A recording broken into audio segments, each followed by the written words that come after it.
Este hombre, Sergio Ramírez, además de todo esto, es un hombre maravilloso en el mundo de las letras. Ganó el premio Alfaguara en el año 1998 y ha sido cofundador de un encuentro literario interesantísimo llamado Centroamérica Cuenta, que se realiza en Nicaragua desde el año 2012. Pero bueno, sin más objeciones, digamos, o sin detenernos un minuto más, vamos a escuchar este relato con el que vamos a comenzar la noche y que nos va a llevar dos segmentos de este programa. El relato titulado Una algarabía de perros en la noche.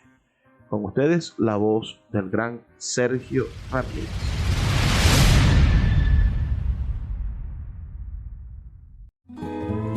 El poeta Luis Peroso Cervantes le acompaña en Puerto de Libros, Librería Radiofónica, por Radio Fe y Alegría, con todas las voces. Este programa llega a ustedes con el apoyo de Puerto de Libros, Librería de Autor. Consulta todas nuestras ofertas en nuestras redes sociales, @Puerto de Libros. Sultana del Lago Editores, empresa zuliana de servicios editoriales. Conviértete en autor. Contáctalos en su página web sultanadelago.com. Bienvenidos a Puerto de Libros, Librería Radiofónica. Les habla Luis Peroso Cervantes, quien de lunes a viernes de 9 a 10 de la noche trae para ustedes este programa a través de la Red Nacional de Emisoras Radio Fe y Alegría. 23 emisoras conectadas para llegar a sus hogares con buenos libros, con buena literatura, con espacios maravillosos para el entendimiento de los venezolanos y para descubrir quiénes somos dentro del contexto de la identidad latinoamericana. La noche de hoy tendremos el inmenso gusto de escuchar dos relatos, dos cuentos narrados por su mismo autor, un hombre verdaderamente extraordinario. Me refiero al cuentista y novelista Sergio Ramírez Mercado, nacido en Nicaragua el 5 de agosto del año 1942. Un día maravilloso, porque yo también nací un 5 de agosto, aunque del año 89. Este escritor, periodista, político y abogado nicaragüense es uno de los escritores de ese país con mayor reconocimiento actualmente. Y bueno, y fue el primer centroamericano en ganar el premio Cervantes. Fue el meritorio ganador del premio Cervantes en el año 2017, así como hoy Rafael Cadenas es el primer venezolano en ganarlo en el año 2022. El ganador del año 2022 es de Rafael Cadenas. Bueno, en el 2017 fue para este gran narrador y político nicaragüense Sergio Ramírez. Estaremos escuchando dos de sus relatos leídos por él mismo, relatos maravillosos por demás. Yo he disfrutado muchísimo la literatura de Sergio Ramírez, sobre todo un cuento que no he conseguido en su voz, pero que los invito a que ustedes lo escuchen, un cuento maravilloso llamado Charles Atlas también muere. Pero la noche de hoy vamos a estar escuchando Una algarabía de perros en la noche, un relato, y finalmente escucharemos el relato titulado El Center Fielder. Espero que sea de su inmenso agrado esta noche este programa dedicado al gran Sergio Ramírez, que como les dije nació el 5 de agosto del año 1942 y formó parte de la llamada Junta de Gobierno de Reconstitución Nacional que se creó tras el triunfo de la Revolución Sandinista el 19 de julio del año 1979 y que estuvo formada por 5 miembros, 3 del Frente Sandinista de Liberación Nacional, encabezado por quien hoy preside Nicaragua y que lo ha hecho ya de manera consecutiva por casi, que serán 3 décadas, el señor Daniel Ortega Saavedra, quien hacía funciones de coordinador de esa junta, por Sergio Ramírez, y por Moisés Hassan,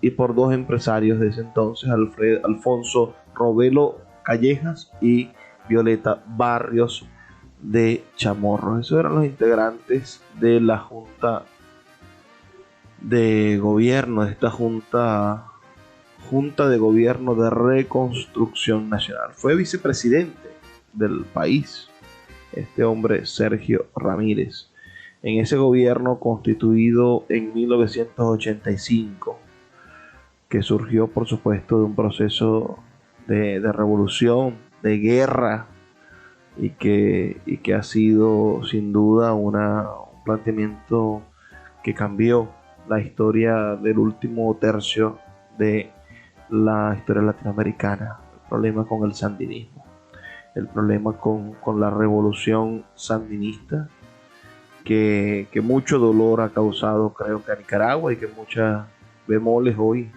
hemos visto que tiene este gobierno con la libertad de expresión y con la posibilidad de desarrollar elecciones libres. Hay que revisar muy bien la historia de Nicaragua y darse cuenta de cuán difícil ha sido que el pueblo nicaragüense logre expresarse. Este hombre, Sergio Ramírez, además de todo esto, es un hombre maravilloso en el mundo de las letras. Ganó el premio Alfaguara en el año 1998 y ha sido cofundador de un encuentro literario interesantísimo llamado Centroamérica Cuenta, que se realiza en Nicaragua desde el año 2012. Pero bueno, sin más objeciones, digamos, o sin detenernos un minuto más, vamos a escuchar este relato con el que vamos a comenzar la noche y que nos va a llevar dos segmentos de este programa. El relato titulado Una algarabía de perros en la noche. Con ustedes, la voz del gran Sergio Ramírez. Sergio Ramírez, voz viva de América Latina. Castigo Divino, primer capítulo, una algarabía de perros en la noche. Siendo aproximadamente las 9 de la noche del 18 de julio de 1932, Rosalío Usulutlán, de 42 años de edad, divorciado, de oficio periodista y en tal calidad empleado como redactor principal del diario El Colonista, deja su asiento de luneta en el Teatro González al concluir la exhibición de estreno de la película de la Metro-Goldwyn-Mayer Castigo Divino, protagonizada en los roles estelares por Charles Lawton y Maureen O'Sullivan. Avanzan entre el público hacia la puerta del foyer y cuando pasa debajo de la cortina de felpa roja que el polvo acumulado hace aún más pesada, siente que le tocan de manera juguetona el hombro. Al volverse, se encuentra con su amigo Cosme Manso, de 50 años de edad, soltero y comerciante de abarrotes, quien le sonríe con toda su dentadura en la que relumbran, bajo el espeso bigote de guías engominadas, las chapas de oro macizo. Manso, llevando la hora abrazado, le abre paso con su sombrero de ancha badana roja y lo invita a dirigirse hacia la Casa Prío, situada a una cuadra de distancia del Teatro González y también frente a la Plaza Jerez, a fin de tomar juntos una cerveza Solotlán, la primera cerveza de fabricación nacional que acaba de ser puesta a la venta y de la cual Manso es distribuidor exclusivo para la ciudad, así como es distribuidor exclusivo de la emulsión de Scott. El periodista, calándose su propio sombrero, acepta complacido la invitación. Ya en el establecimiento, que recibe a esas horas su clientela habitual después de la función de cine, se encaminan hacia una mesa ubicada en un rincón cercano al mostrador, donde son atendidos personalmente por el propietario, el joven de 29 años, Agustín Prío, cariñosamente apodado por sus parroquianos el Capitán. Esa mesa, sumamente temida, es el principal mentidero de León y se la conoce como la Mesa Maldita. Ahí sesionan regularmente la cofradía de la cual forman parte los dos recién llegados, y que preside el doctor Atanasio Salmerón, médico y cirujano, ausente esa noche, pero a quien ya tendremos oportunidad de conocer ampliamente más tarde. En la mesa maldita se examinan y certifican en cuanto a su autenticidad toda clase de historias de carácter escabroso, verbo y gracia, adulterios, noviazgos burlados, abortos forzados, preñeces arregladas a punta de pistola y amancebamientos clandestinos. Se lleva cuenta puntual de los hijos nacidos de dañado ayuntamiento, de las viudas que abren sus puertas al filo de la medianoche y de las hazañas de sacristía de los curas barraganes, así como se registran de manera meticulosa otros escándalos en que también se ven envueltas las familias más importantes de la ciudad, entre ellos despojos de herederos, estafas, deudas remisas, falsificaciones, estelionatos y quiebras fraudulentas. El capitán Prío saca las cervezas Solotlán del refrigerador marca Kelvinator, que funciona con quemadores de querosín, y entrecerrando los ojos debido a la molestia del humo del cigarrillo que pende de sus labios, las destapa junto al mostrador con gesto enérgico, utilizando el abridor que lleva permanentemente consigo prendido a su llavero, y como si buscara compensar la desventaja de su exigua estatura, se empina al caminar cuando trae las botellas a la mesa. Se sienta acomodando holgadamente los pies en el travesaño de la silleta y comienza por felicitar a Rosalío Zulutlán debido a su gacetilla de El Cronista de esa tarde, las cuales tocan temas de candente actualidad. La primera de esas gacetillas ocupa el espacio principal de la primera página del periódico de 4 hojas tamaño estándar y se refiere a los debates en curso en el seno de la Junta Municipal sobre la firma de un nuevo contrato con la Compañía Aguadora Metropolitana que suministre el agua potable a la ciudad. Los dueños de la compañía están presionando el cambio de contratos movido por el solo objeto de elevar las tarifas domiciliares, las cuales se volverían de esa manera prohibitivas para muchos bolsillos, privando a los hogares más pobres del vital líquido.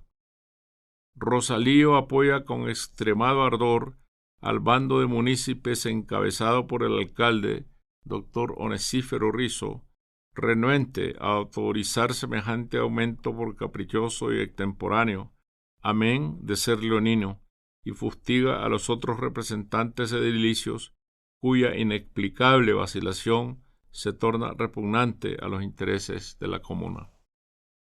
Las otras 2 gacetillas ocupan también la primera página. Una tiene que ver con la proliferación de zancudos anófeles en esta época de intensas lluvias, pues el invierno se ha presentado excepcionalmente copioso, y se denuncia la incuria de las autoridades sanitarias culpables de la alegre reproducción de los nocivos insectos, los cuales se sienten a sus anchas en las charcas putrefactas y corrientes de aguas sucias, provenientes de cocinas y lavaderos que desembocan sin ningún estorbo en las calles, aun en las más transitadas, a tal grado que de ser pollos los coleópteros no faltarían los huevos, y de ser vacas no habría escasez de leche. Semejante anomalía representa un grave peligro para los ciudadanos, pues a la picadura de los zancudos se debe la epidemia de fiebre perniciosa, grado agudo de la enfermedad palúdica que ha cobrado ya varias víctimas fatales, especialmente entre niños y adolescentes. Síguenos en @Librería Radio. El poeta Luis Peroso Cervantes le acompaña en Puerto de Libros, Librería Radiofónica, por Radio Fe y Alegría, con todas las voces. La última de la gacetilla se refiere a la excesiva cantidad de perros vagabundos deambulando libremente por las vías públicas y otros parajes concurridos, tales como mercados, atrios y plazas. Importunan en puertas de boticas y mercerías a la clientela, así como a los pasajeros de trenes en los mismos andenes de la estación del ferrocarril del Pacífico, y constituyen molestia especial para aurigas y automovilistas. Los polvos amarillos de Bayer importados por la droguería Argüello han probado ser ineficaces, pese a lo cual los vecinos persisten en regarlos en los dinteles de las puertas y aceras, vanamente esperanzados en ahuyentar a los molestos animales y haciendo más bien un flaco servicio al ornato público. Y por si fuera poco, se han presentado ya casos comprobados de rabia debido a la mordedura de los susodichos canes. Se pide por lo tanto al jefe de policía, capitán Edgar Wayne, USMC, que autorice tal como ya los superiores de la Marina de Guerra de los Estados Unidos lo han hecho loablemente en el pasado, la adquisición de venenos en las boticas por parte de ciudadanos responsables, siendo la electrinina la más eficaz para estos fines entre los alcaloides letales. Cuando el reloj del sagrario da las 10 de la noche, los amigos se despiden y el periodista Rosalío Zulutlán toma el rumbo de la calle Real para dirigirse hacia su domicilio en la calle La Españolita del barrio Laborío. Vestido de blanco y en mangas de camisa, pues considera el saco una prenda más enojosa que práctica, el cuello cerrado por un botón de cobre, silba por lo bajo mientras camina por la acera desierta y piensa otra vez en la película Castigo Divino. Debe prohibirse película a todas luces inconveniente.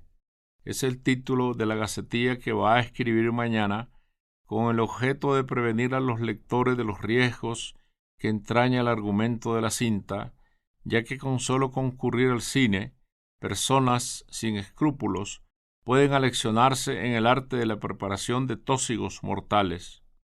El joven aristocrático, interpretado magistralmente por Charles Lawton, se vale de refinados ardides para envenenar una tras otra a las más bellas jóvenes de la alta sociedad de Boston, mientras registra en un diario secreto que más tarde cae en manos de la policía la lista de sus inocentes víctimas.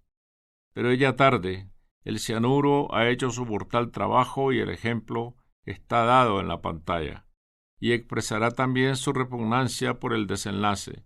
El asesino, Charles Lawton, antes de morir ejecutado en la silla eléctrica, se niega a recibir el auxilio espiritual del capellán del penal, riéndose, por el contrario, del sacerdote con carcajada siniestra.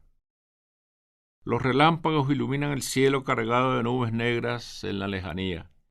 A lo largo de la calle Real, las bujías brillan bajo los sombreretes de latón en lo alto de los rieles, sin que su luz macilenta alcance a dispersar las sombras en la extensa cuadra de portones, zaguanes y balcones cerrados que se extiende desde la Casa Prío hasta la iglesia de San Francisco, alumbrado público deficiente que no pone a los ciudadanos honrados a salvo de los maleantes en las principales arterias de la ciudad. ¿A dónde va a parar, señores munícipes, el dinero de los contribuyentes? Sus reflexiones son interrumpidas por una algarabía de perros.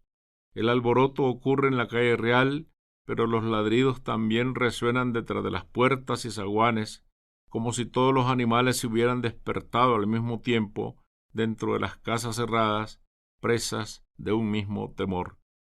Unos pasos más adelante encuentra un perro tendido sobre la acera que vomita y se debate entre convulsiones, y más allá descubre otro que se pega al dintel de una puerta, arrastrándose penosamente con las patas traseras tiesas. Cuando se acerca a la esquina de la iglesia San Francisco, alcanza a distinguir frente al consultorio del doctor Juan de Dios Darbyshire dos siluetas que riñen. Se arrima a la pared de la casa del doctor Francisco Juárez Ayón, que hace esquina con el consultorio frente al atrio de la iglesia, y reconoce en uno de los contendientes al propio doctor Darbyshire, a quien una hora antes había visto salir de la función de cine. La capa negra de ribetes rojos revoloteando a sus espaldas agrede bastón en mano a un hombre de gruesa contextura mientras jadeante lo llena de injurias. Dada la proverbial urbanidad y afabilidad de trato del viejo galeno, Rosalío Zulutlán se sorprende de oír por primera vez semejantes expresiones en su boca. El gordo, que con ademanes juguetones trata de arrebatarle el bastón al anciano, resbala accidentalmente y cae de rodillas. Al ponerse en 4 pies queriendo incorporarse, el doctor Derbyshire aprovecha la ocasión y le descarga sobre la espalda contundentes bastonazos que le arrancan quejas verdaderas. Es entonces cuando el periodista asegura haber escuchado venir desde las sombras una risa de burla, y al volverse lleno de sorpresa, advierte junto a uno de los cipreses del atrio de la iglesia a un hombre vestido de luto riguroso que, apoyándose con ambas manos en el pomo de su bastón, vigila la escena de la golpiza con gestos inquietos y divertidos.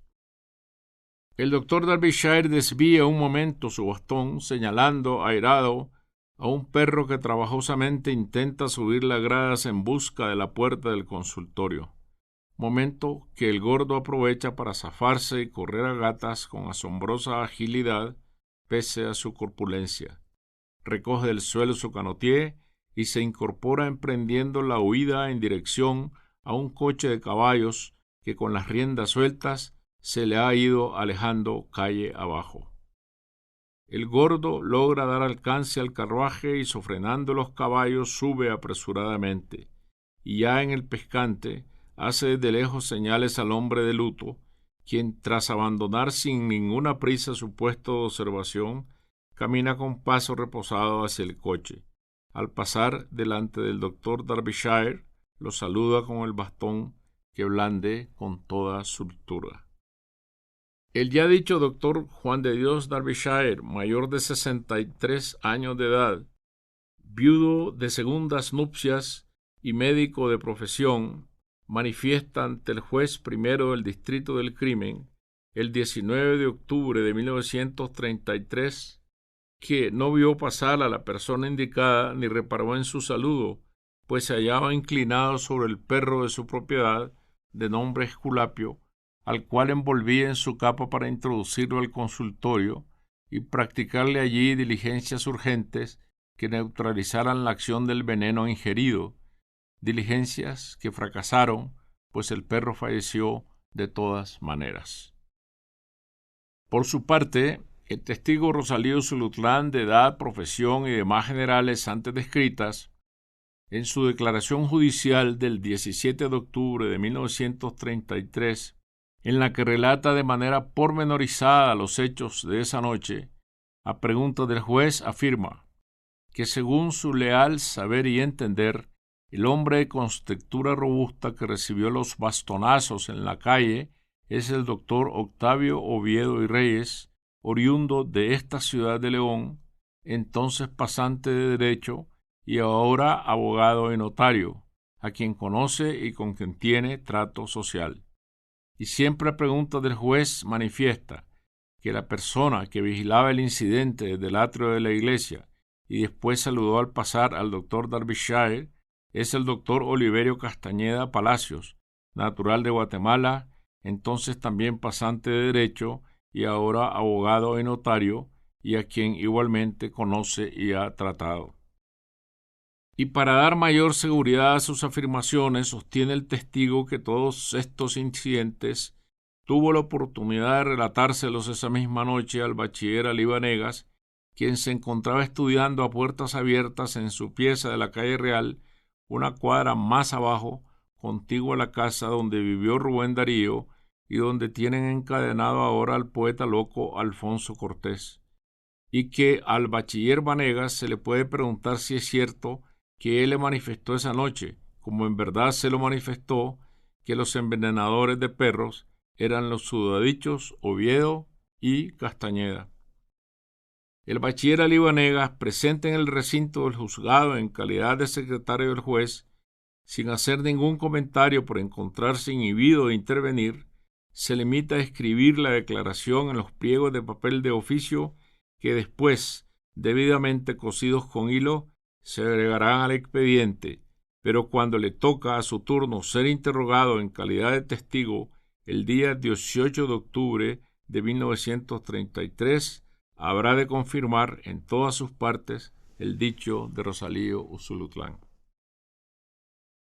Apremiado por el juez para que abunde en su información sobre la identidad del hombre de luto que vigilaba la escena de los bastonazos desde el atrio de la iglesia, el testigo Rosalío Usulutlan se afirma en su convencimiento de que se trataba, sin ningún género de dudas, de Oliverio Castañeda, pues aunque ciertamente reinaba la oscuridad y la luz de la bujía del alumbrado público era insuficiente, pudo comprobar sus facciones a la claridad de uno de los relámpagos que se sucedían de continuo esa noche en que amenazaba lluvia, y que por su porte y catadura le resultaron de igual manera inconfundibles cuando lo vio alejarse por la calle Real y saludar de paso al doctor Derbyshire, utilizando para ello el bastón pomo de conchanácar que lleva siempre consigo.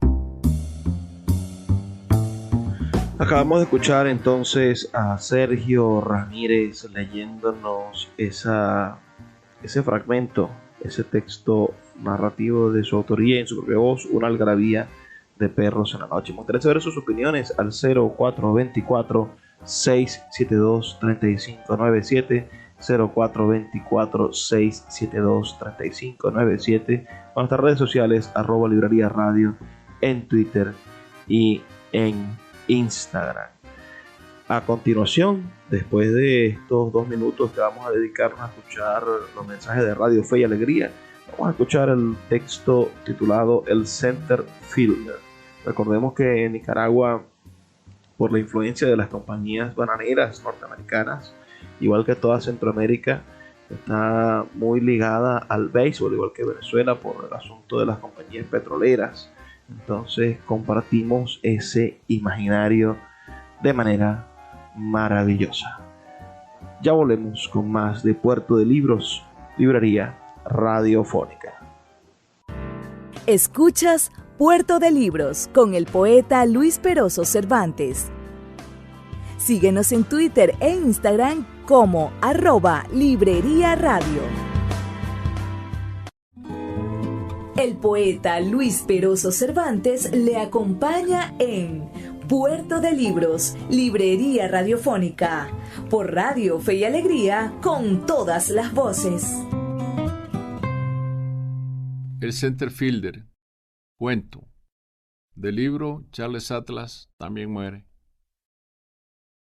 El foco pasó sobre la cara de los presos una y otra vez hasta que se detuvo en un camastro donde dormía de espaldas un hombre con el torso desnudo, reluciente de sudor.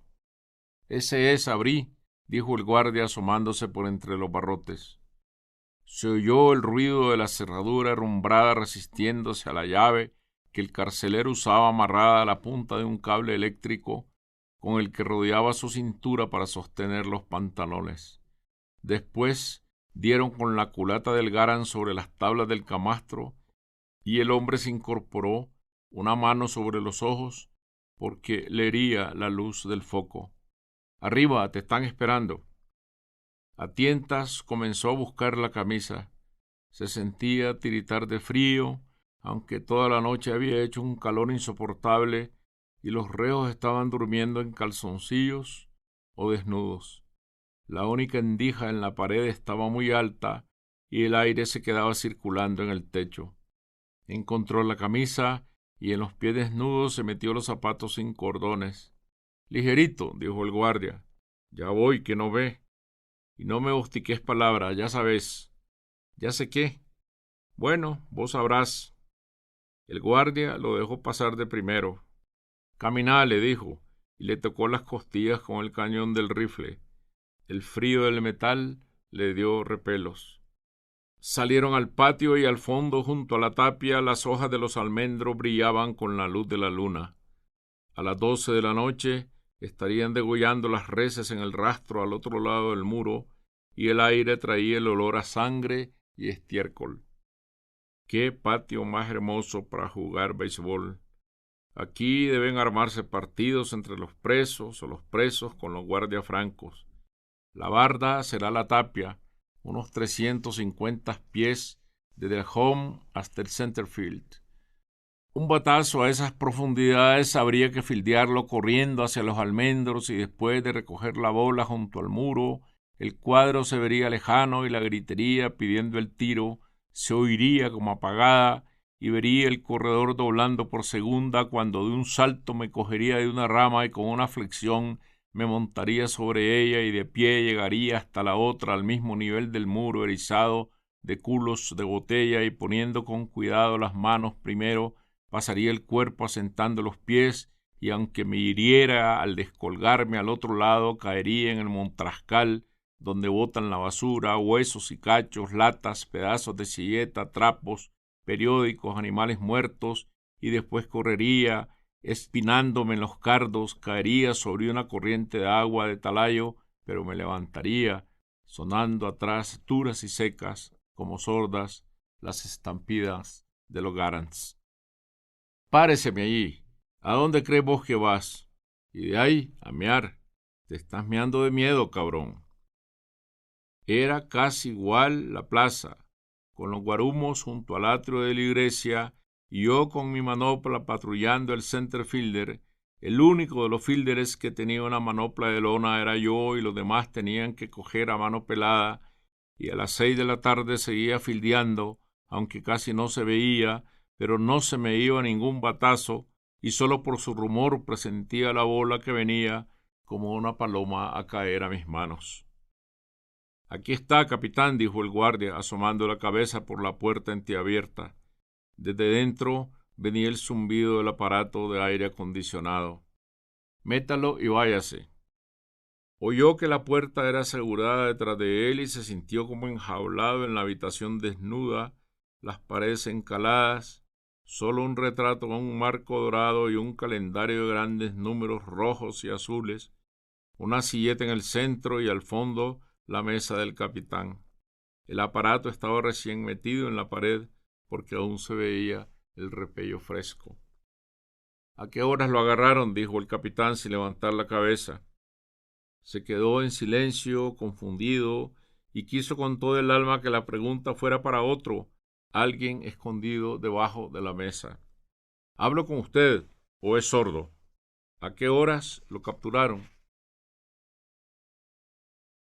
—Despuesito de las 6, creo —dijo, tan suave que pensó que el otro no lo había escuchado. —¿Por qué cree que despuesito de las 6? ¿No me puede dar una hora fija? —No tengo reloj, señor, pero ya había cenado y yo como a las 6.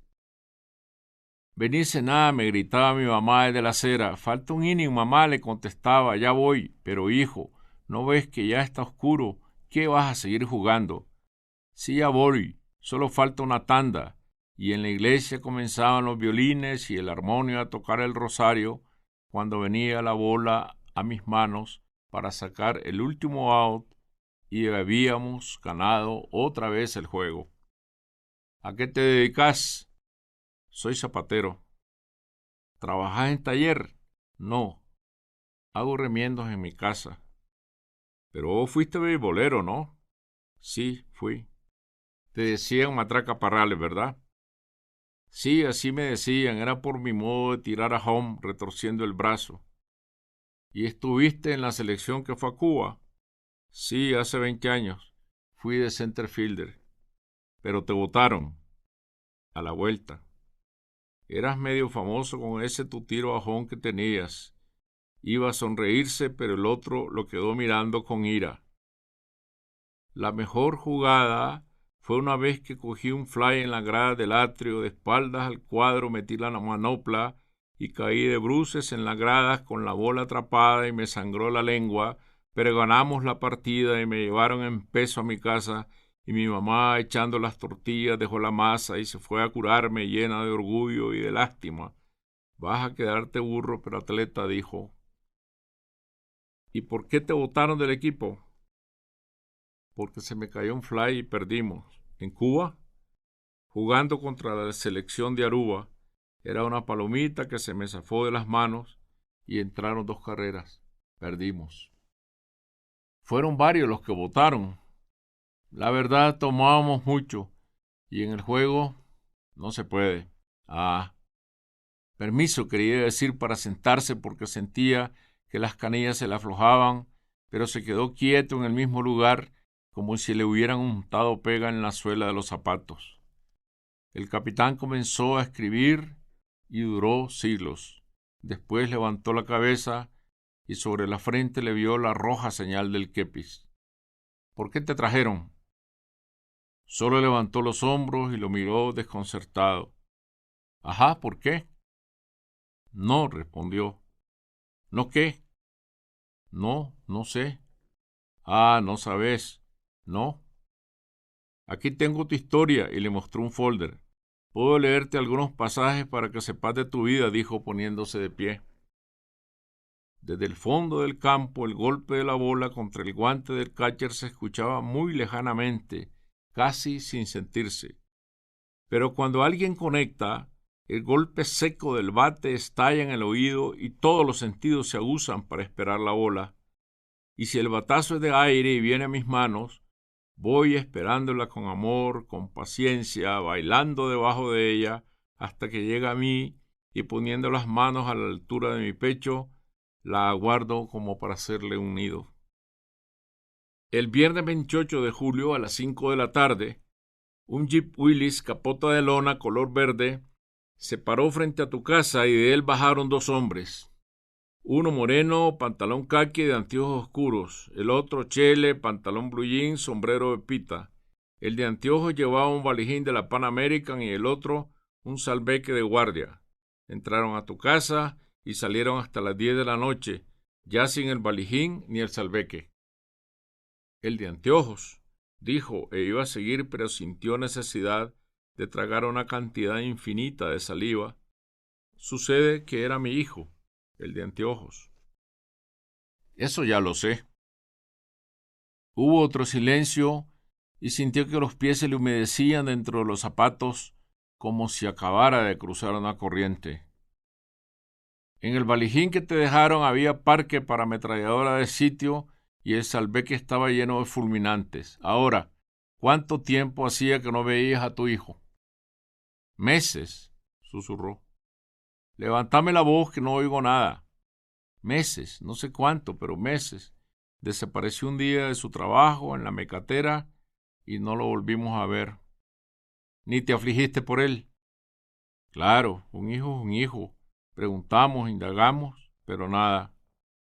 Se ajustó la dentadura postiza porque sintió que se le estaba zafando.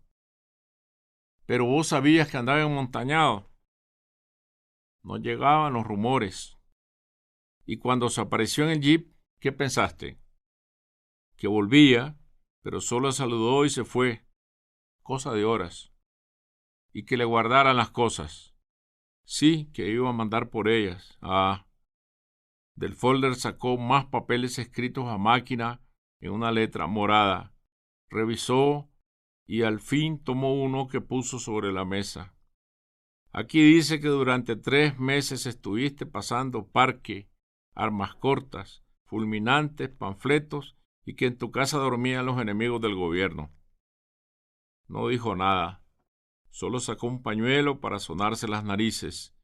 Debajo de la lámpara se veía flaco y consumido, como reducido a su esqueleto. Y no te dabas cuenta de nada, ¿verdad? Ya ve, los hijos, dijo. Los hijos de puta como vos.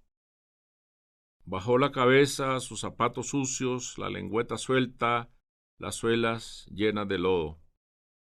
¿Cuánto hace? ¿Qué? ¿Que no ves a tu hijo? Lo miró al rostro y sacó de nuevo su pañuelo. Usted sabe que ya lo mataron. ¿Por qué me pregunta? El último inning del juego con Aruba 0-0, 2 out y la bola blanca venía como flotando a mis manos. Fui a su encuentro, la esperé, extendí los brazos e íbamos a encontrarnos para siempre cuando pegó en el dorso de mi mano.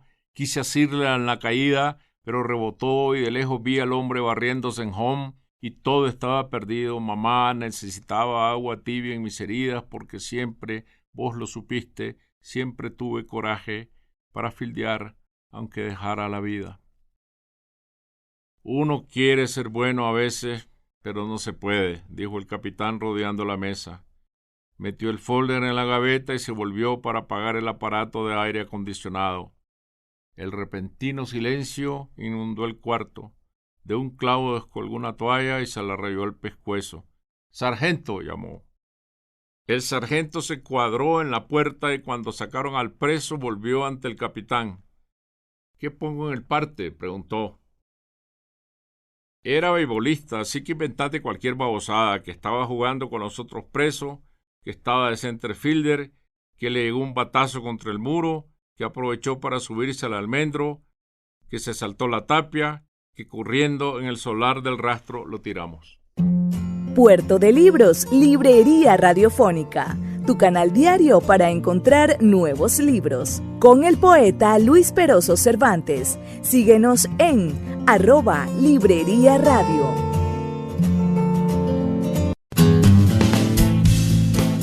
Sultana del Lago Editores es una empresa zuliana de servicios editoriales. Nuestro catálogo tiene más de 100 títulos de autores nacionales e internacionales. Además, somos la única editorial que presta servicios de impresión bajo demanda en Maracaibo. No necesitas invertir en grandes tirajes. Tus lectores pedirán tu libro, nosotros lo imprimiremos y tú obtendrás regalías. Por ello, también editamos internacionalmente en Amazon y Google Play Books. Conoce más en nuestra nueva página web www.sultanadelago.com o siguiéndonos en Instagram como @sultanadelago.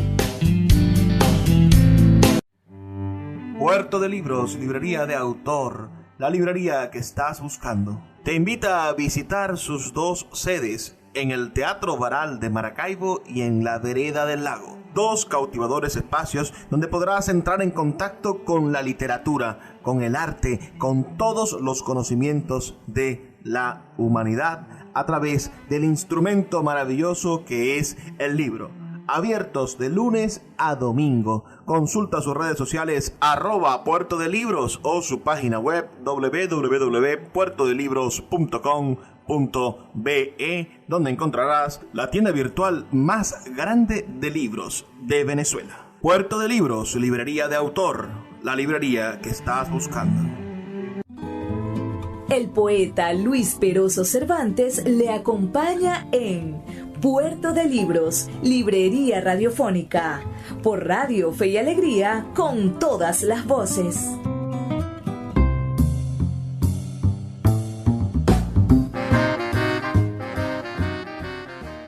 Así llegamos al segmento final de nuestro programa Puerto de Libros, Librería Radiofónica. En esta edición que hemos estado escuchando la voz del gran escritor nicaragüense Sergio Ramírez, Premio Cervantes de Literatura del año 2017. Tengo para ustedes, para finalizar, unos fragmentos del discurso del gran Sergio Ramírez el día que recibió el Premio Cervantes de la mano de los Reyes de España. El Premio Cervantes es el más importante de los premios literarios para los escritores en español. En portugués está el Gamoeda y aquí está el Premio Cervantes. Son los premios más importantes que hay en nuestros relativos idiomas. Lo más significativo es que es como el Premio Nobel de Literatura, pero de nuestro idioma. Lo han ganado los más importantes escritores que escriben en español. Entonces escuchemos fragmentos de este maravilloso discurso para entender también un poco las ideas, más allá de ya de los objetos narrativos de la creación literaria, entender un poco las ideas que mueven al gran Sergio Ramírez. Permítanme dedicar este premio a la memoria de los nicaragüenses que en los últimos días han sido asesinados en las calles por reclamar justicia y democracia, y a los miles de jóvenes que siguen luchando sin más armas que sus ideales porque Nicaragua vuelva a ser república.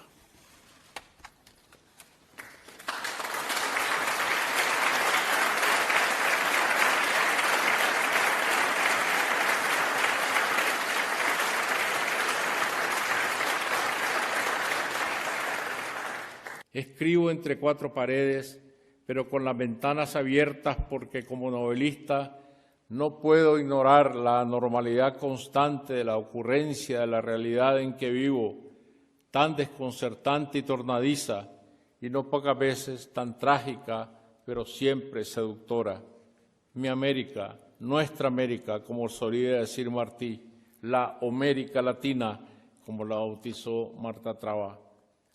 A ese paisaje iluminado y a la vez lleno de sombras, desolado y a la vez lleno de voces, recurro, dominado por la curiosidad y el asombro, en busca de sus rincones ocultos y de los humildes personajes que lo pueblan, cada uno cargando a cuestas sus pequeñas historias, y me seduce verlos caminar sin ser advertidos o sin advertirlo hacia las fauces que los engullen, víctimas tantas veces del poder arbitrario que trastoca sus vidas, el poder demagógico que divide, separa, enfrenta, atropella, ese poder que no lleva en su naturaleza ni la compasión ni la justicia y se impone por tanto con desmesura, cinismo y crueldad.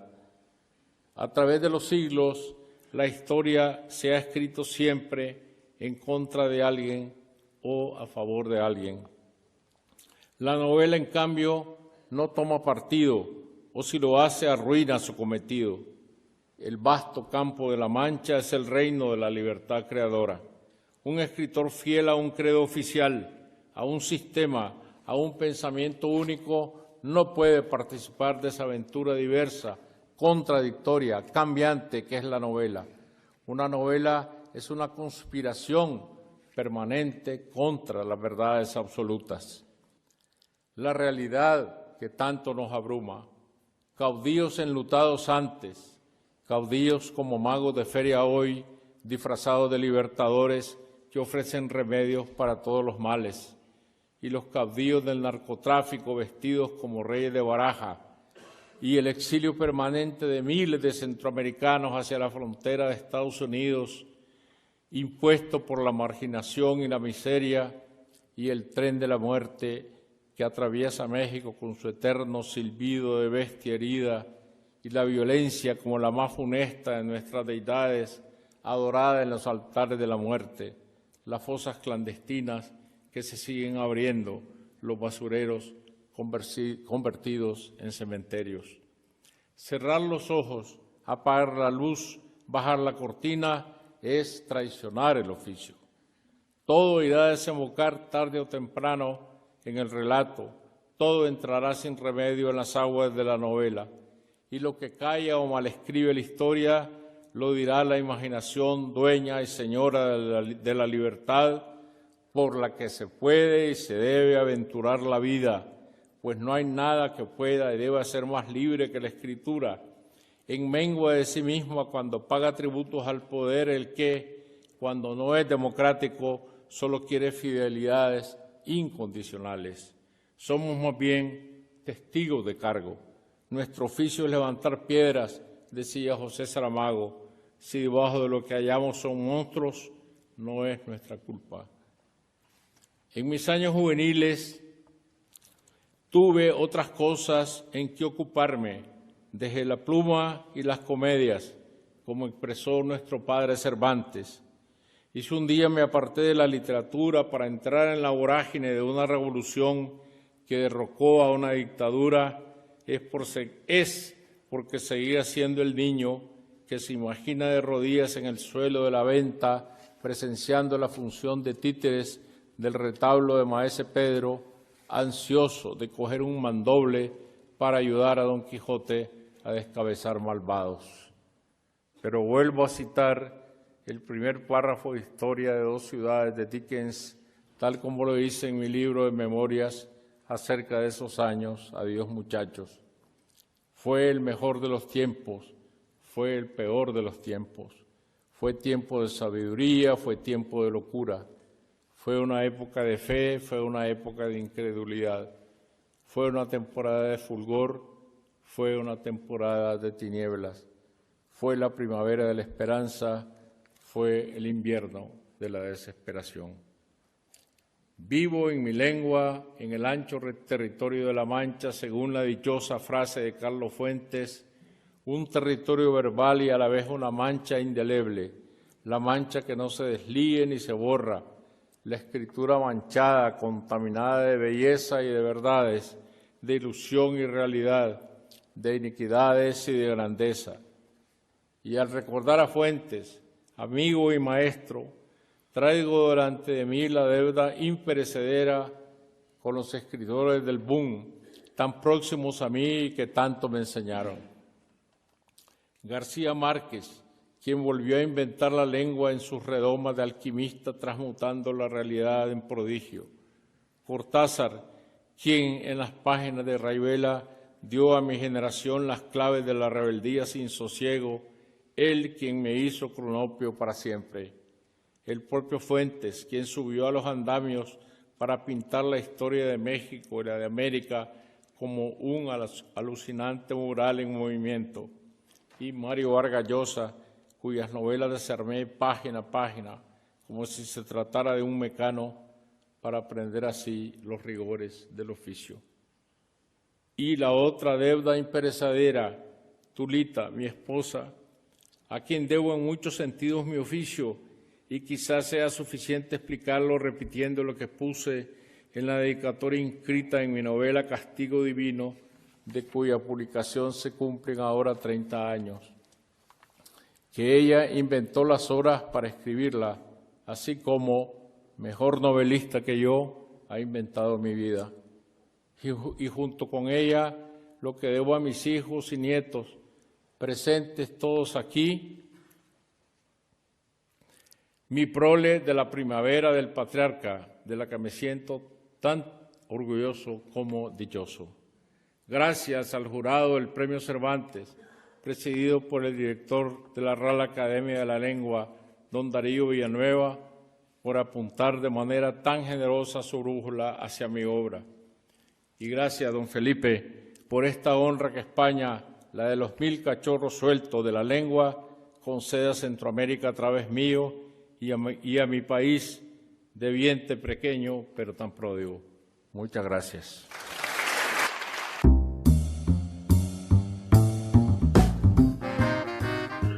Así llegamos al final de nuestro programa. Hoy tuvimos un día bastante interesante dedicado a este escritor maravilloso de Nicaragua. Me gustaría saber sus comentarios al 0424-672-3597, 0424-672-3597, o en nuestras redes sociales @Librería Radio en Twitter y en Instagram.